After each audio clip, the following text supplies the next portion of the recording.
universidades, en primer lugar.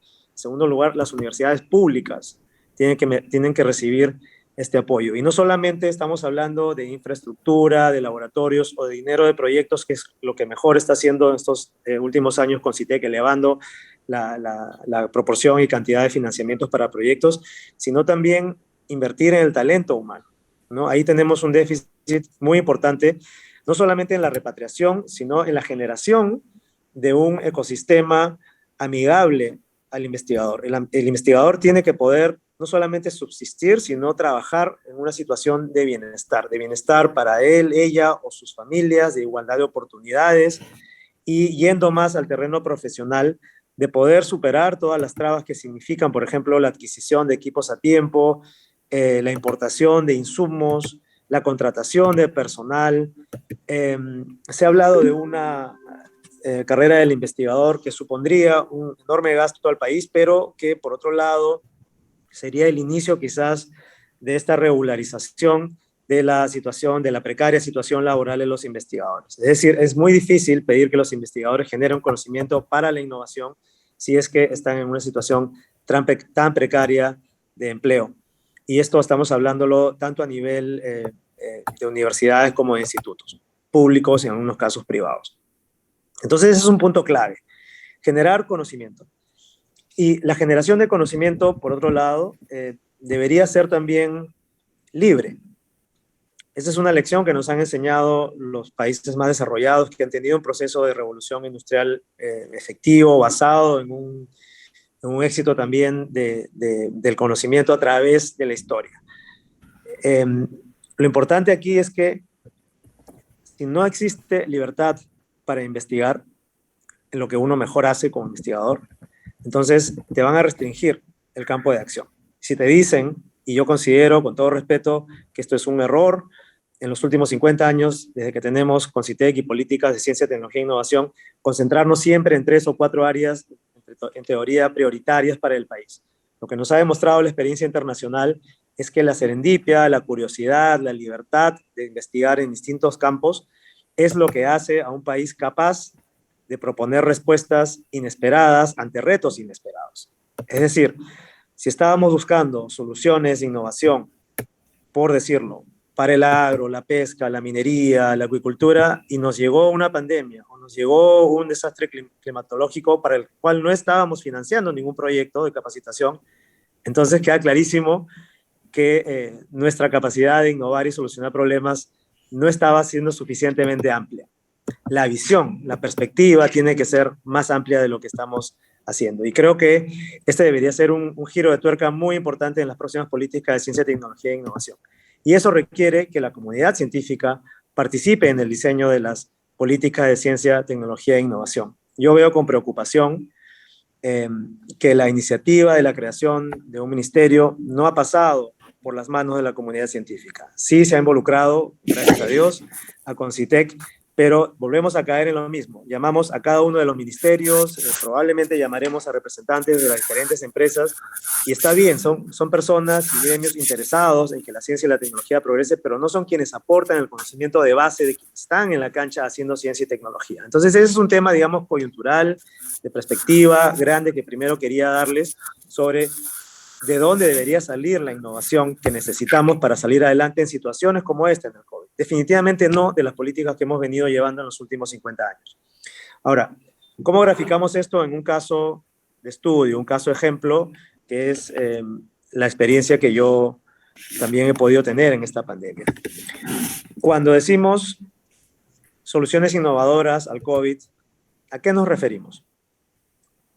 ¿Qué llamamos soluciones innovadoras al COVID? Demos algunos ejemplos. Clásicamente, las pruebas moleculares hechas en Perú, ¿no? Pero también hemos visto últimamente la necesidad de hacer vigilancia genómica, ¿no? Con técnicas de última generación. Claramente, otros retos son las vacunas producidas en Perú. Ninguno de estos 3 retos se ha masificado o ha logrado el impacto que debería tener. Están ahí, se ha logrado avanzar, está la oportunidad, pero ni el Estado ni la sociedad han sabido recogerlos ni darles la importancia. Y también están soluciones tecnológicas de rápida aplicabilidad, como por ejemplo controles de calidad de aire, ¿no? Con medidores de CO2 para activar pues, la vuelta a las escuelas, universidades, centros laborales. Seguimos basando nuestra estrategia de lucha contra el COVID desde el MINSA en soluciones meramente médicas y tecnologías compradas. O sea, las vacunas vienen de fuera. Las pruebas moleculares vienen de fuera con muy pocas excepciones, con una excepción que debe ser mi colega Lucho Sarabia, que ha logrado implementar una prueba molecular peruana. Todo el tema de la secuenciación genómica de las variantes está centralizado en el INS. Tenemos investigadores destacados como Pablo Sukayama, que han recibido también gran aporte de Concitec, pero no reciben suficiente oportunidad para expandir estos estudios, lo suficiente. ¿Por qué? Porque deberíamos estar haciendo una vigilancia genómica mucho más potente, de mucho más amplia cobertura, y circunscribir esta capacidad a la entidad del Estado que normalmente lo hace en una situación de urgencia, me parece a mí poco sensato. Entonces, en el caso de las pruebas moleculares, quiero contarles un poco de mi experiencia. Nuestra experiencia fue que empezada la pandemia, vimos la necesidad, porque eso es lo que venía pasando en Europa, por ejemplo, que nos antecedió en la ola primera, la necesidad de identificar las personas con contagio. No los pacientes, no aquellos que necesariamente se iban a enfermar o no, sino quienes portan el virus para poder trabajar una estrategia de aislamiento. Este criterio, sin embargo, no fue seguido por el MINSA ni el INS. Se preocuparon también con justa razón del tema hospitalario, de las camas, del oxígeno, que no abundaban. Y al no haber prestado suficiente atención a este tema, se cayó en errores como las famosas pruebas rápidas serológicas que no servían para este propósito. Entonces, desde nuestro punto de vista era importante tratar de aportar con una solución concreta a este problema. ¿Qué significaba? Significaba buscar metodologías nuevas que nos permitan ensamblar un kit de diagnóstico basado en técnicas moleculares, porque eso era lo clave, que fueran comparables con la técnica estándar de PCR, pero que no tuviesen las dificultades clásicas de una prueba PCR en Perú, que si nos vamos de Lima vamos a saber que es la baja, pues, o sea, digamos, la imposibilidad de hacer un diagnóstico masivo, rápido, económico, portátil. Esas eran las 4 características que buscábamos. Y eso lo logramos hacer recurriendo a la tecnología CRISPR-Cas. Es decir, se generó una prueba molecular basada en saliva, que evitaba muchos problemas y muchos costos, sin kits de preparación de los ácidos nucleicos, kits comerciales con una solución casera y con procesos enzimáticos rápidos, comparables a la PCR, pero sin los problemas de costos y de alta necesidad de capacitación. Entonces, para hacer la historia corta, esto se logró rápidamente, en cerca de un mes de trabajo. Para mayo-junio del 2020 teníamos ya el prototipo funcionando, la técnica funcionando. Luego, y para esta primera etapa de generar un prototipo, los retos, las dificultades fueron principalmente el financiamiento. Hubo, creo que hasta 8 proyectos de colegas, incluido el nuestro, que buscaron hacer desarrollos parecidos, pero todos nos encontramos con el problema del financiamiento. Algunos tuvimos más suerte que otros, pero no hubo una capacidad rápida de financiar estos proyectos porque justamente desde el Estado, desde muy arriba, no se le dio la importancia al desarrollo de pruebas moleculares peruanas. Muchos pensaron, y esto lo sé por evaluadores que vieron los proyectos, que no era posible. Pensaron que no, los investigadores peruanos no iban a llegar a este tipo de soluciones y por eso se descartó este apoyo.